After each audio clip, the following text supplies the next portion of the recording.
Hello everyone, आज है 27 जनवरी और आज मार्केट में एक बड़ी गिरावट हमें देखने को मिल रही है। पिछले दो ट्रेडिंग सेशन से बाजार जो है वो लगातार गिरावट दिखाता हुआ नजर आया है। लेकिन इस गिरावट में एक शेयर ऐसा भी है जो भैया बहुत गंदे तरीके से टूट रहा है और वो है डिक्सन टेक्नोलॉजीज। आज तकरीबन तकरीबन ये 20% तक टूट गया था और वो लगातार टूटता ही जा रहा था। अभी थोड़ा सा रिकवर जरूर किया है लेकिन फिर भी अभी ऑलमोस्ट 16% की गिरावट डिक्सन टेक्नोलॉजी में हमें देखने को मिल रही है। वीडियो में हम डिस्कस करेंगे कि इस गिरावट की वजह क्या है और ये गिरावट टेम्पररी है या फिर लॉन्ग टर्म के लिए भी चल सकती है और खरीदारी के मौके कहां पर बनेंगे। वीडियो को शुरू करूं उससे पहले अगर आपने अभी तक चैनल को सब्सक्राइब नहीं किया है तो प्लीज अभी इसे सब्सक्राइब कर लीजिए, क्योंकि आगे भी बहुत सारे वीडियोस हैं जो आपको काफी ज्यादा हेल्प करेंगे।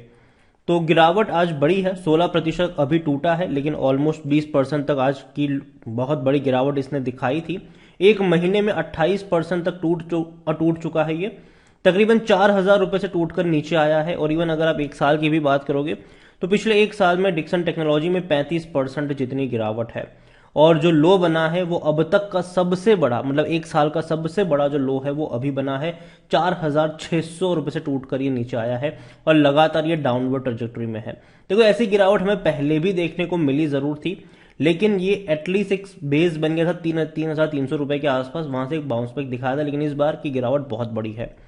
पिछले 3 सालों में अगर हम देखें तो पिछले 3 सालों में डिक्सन टेक्नोलॉजी में हालांकि 227% का बहुत बड़ा जंप है। 633 रुपए का शेयर था ये कोविड के वक्त। उसके बाद बड़ी रफ्तार हमने देखी, 5,750 रुपए तक गया, फिर गिरावट आई, फिर तेजी आई, फिर गिरावट आई और ये काफी बड़ी गिरावट है। और जिस तरीके की एक बहुत अच्छी रफ्तार भी आई थी, इस तरीके का भी एक फ्री फॉल भी है। और डिक्सन टेक्नोलॉजी आज 20% तक टूट चुका था क्योंकि इनके जो रिजल्ट्स आए थे वो उतने अच्छे नहीं थे और ब्रोकरेज की कुछ रिकमेंडेशन भी है, उसके बारे में भी हम बात करें उससे पहले हम चलते हैं रिजल्ट्स के ऊपर।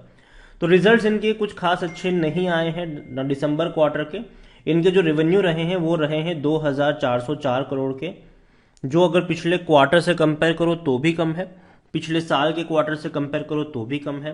क्योंकि पिछले क्वार्टर में 3,865 करोड़ के आसपास का रेवेन्यू था, उसके मुकाबले बहुत बड़ी गिरावट है।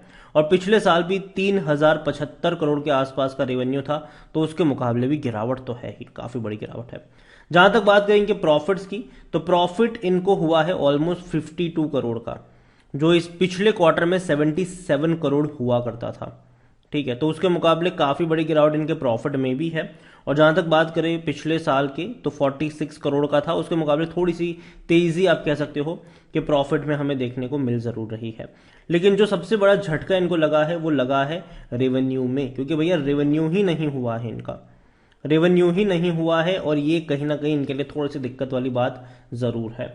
अब ब्रोकरेज हाउस की कमेंट्री के बारे में भी हम बात करेंगे।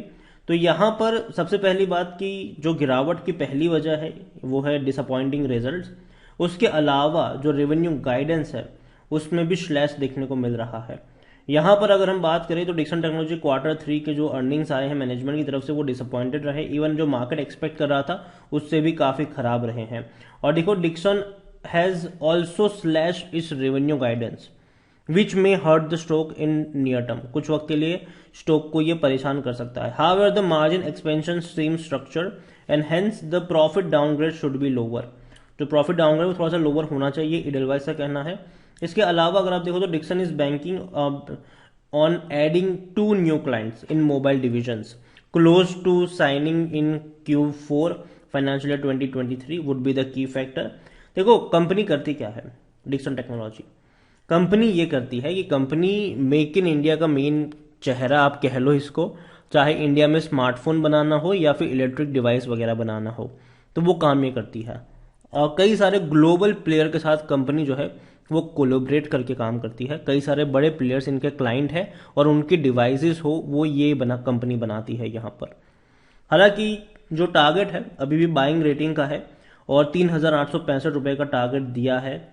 इसके अलावा अगर हम बात करें, एक और ब्रोकर है एमके, उनको लगता है कि कई सारे की फैक्टर्स होंगे जो इस शेयर को थोड़ा बहुत हैम्पर कर सकते हैं। In the last year company ने अगर आप देखो तो अपने फाइनेंशियल 2020 ईपीएस है वो कट किया है 30% के आसपास का, और वो ओवनिंग टू लोअर सेल्स, क्योंकि सेल्स बहुत कम हुए हैं इनके। और दूसरी तरफ इन्होंने होल्ड करने की सलाह दी है और 3,165 रुपए का टारगेट यहां पर इन्होंने दिया हुआ है। Sales ramp up remaining the key monitoring going forward. देखो सेल्स इनके बढ़ने जरूरी है, क्वार्टर ऑन क्वार्टर अगर सेल्स नहीं बढ़ते हैं तो दिक्कत की बात होगी, लेकिन अगर मान लो कि अगले क्वार्टर में इनके सेल्स वापस से अच्छे से बढ़ गए, रेवेन्यू बढ़ गए, तो चीज़ें बेहतर भी हो सकती है। मीनवाइल यस सिक्योरिटीज़ की अगर हम बात करें तो उन्होंने भी इसको डाउनग्रेड किया हुआ है, न्यूट्रल में रखा है, टारगेट प्राइस है 3,506 रुपये का। एंड शोक और अगर हम शेयर देखें तो ऑलरेडी काफ़ी ज़्यादा डिक्लाइन दिखा चुका है ये। और इनके न्यू प्रोडक्ट कैटेगरीज की अगर हम बात करें तो कंपनी जो है कई सारी न्यू प्रोडक्ट कैटेगरीज यहाँ पर ऐड कर रही है, जिसमें से जो वेरेबल्स एंड रेफ्रिजरेटर जो फ्रिज वगैरह हम बात करें वो यहाँ पर इनका मेन इंक्रीमेंटल ग्रोथ साबित हो सकता है आने वाले दौर में। और टेलीकॉम प्रोडक्ट जो है वो भी आने वाले दौर में कंपनी अपने पोर्टफोलियो में शामिल कर सकती है, तो ये एक अच्छी बात है। और अलग अलग कैटेगरीज को कंपनी अगर अपने पोर्टफोलियो में शामिल करती है तो उससे रेवेन्यू भी बढ़ेगा, इनके क्लाइंट्स भी बढ़ेंगे। कंपनी देखी जाए तो मिड कैप शेयर है, 17,000 करोड़ से भी ज़्यादा का इसका मार्केट कैप है।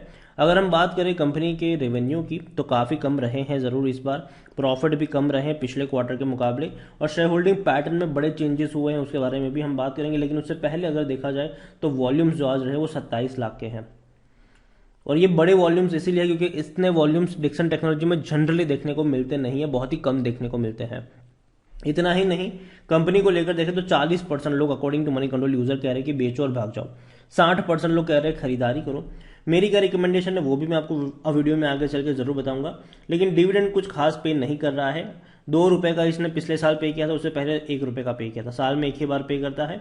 रेवेन्यू में अच्छी खासी रफ्तार हमने देखी जरूर। आप देखिए कोविड में काफ़ी अच्छी रफ्तार आ गई इनके रेवेन्यू में।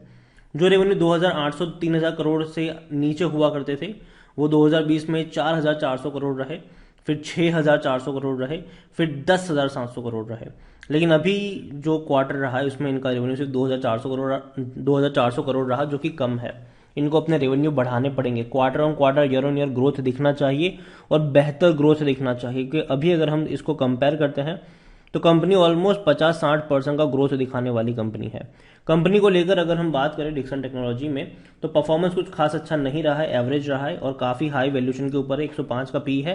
हालांकि आज की गिरावट के बाद एक बहुत बड़ा एडजस्टमेंट आपको पी में होता नजर भी आएगा, और 132 का सेक्टर पी है। 57% एनालिस्ट भी कह रहे हैं खरीदारी करो, यहाँ पर मेरी क्या रिकमेंडेशन है वो भी हम बात करेंगे। होल्डिंग में अगर बात करें तो 34.06% की होल्डिंग किनके पास है, प्रमोटर के पास है। और देखा जाए तो प्रमोटर अपनी होल्डिंग जो है वो थोड़ी सी बेची जरूर है, 34.27% की होल्डिंग 34.06 पर आ चुकी है। म्यूचुअल फंड्स की बात करें तो 7.70% की होल्डिंग 7.58 पर आई है, थोड़ी सी बिकवाली उन्होंने भी करी है।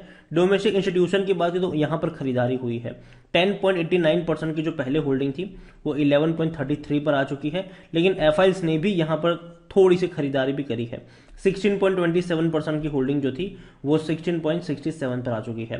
तो बेच कौन रहा है, तो यहाँ पर रिटेल इन्वेस्टर ने थोड़ी सी बिकवाली करी है, 14.38% की जो होल्डिंग थी वो 14.03% पर आ चुकी है। तो सिर्फ रिटेल इन्वेस्टर्स ने थोड़ी सी बिकवाली करी है और प्रमोटर ने थोड़ी सी बिकवाली करी है, और थोड़ी सी बिकवाली म्यूचुअल फंड्स ने भी करी है। डोमेस्टिक और एफआईएस ने यहाँ पर खरीदारी करी है। देखिए आज की जो गिरावट है डेफिनेटली ये काफ़ी बड़ी गिरावट है, और आज 20% तक डिक्सन टेक्नोलॉजी का शेयर टूट गया था, अभी भी यहाँ पर 16-16.5% की गिरावट तो है ही, और मुझे लगता है कि शायद ये गिरावट थोड़ी सी और गहरा सकती है, 2,500 रुपये के आसपास शेयर जा सकता है, और खरीदारी के जो मौके बनेंगे वो आपको 2,300-2,400 रुपये के आसपास बन सकते हैं। देखो कंपनी को आने वाले दौर में और कई सारे प्रोडक्ट ऑर्डर जो है वो बड़ी बड़ी ग्लोबल कंपनियों से मिलेंगे इंडिया में, क्योंकि देखो अभी हर बड़ी कंपनियां जो है ना वो अपनी मैन्युफैक्चरिंग इंडिया में सेटअप करने की कोशिश करेगी, और डिक्सन जैसी कंपनी के साथ टाइप करेगी, खास करके इलेक्ट्रिक डिवाइस की हम बात करें या फिर हम स्मार्टफोन की बात करें या फिर और भी जितनी आप बात कर लो यहाँ पर, तो फायदा तो है इस कंपनी को। तो यही कहूँगा आपसे कि कंपनी के ग्रोथ अगर लगातार यहाँ से बढ़ेंगे तो अच्छी बात होगी, तब इसको लॉन्ग टर्म के लिए भी हम कंसिडर कर सकते हैं।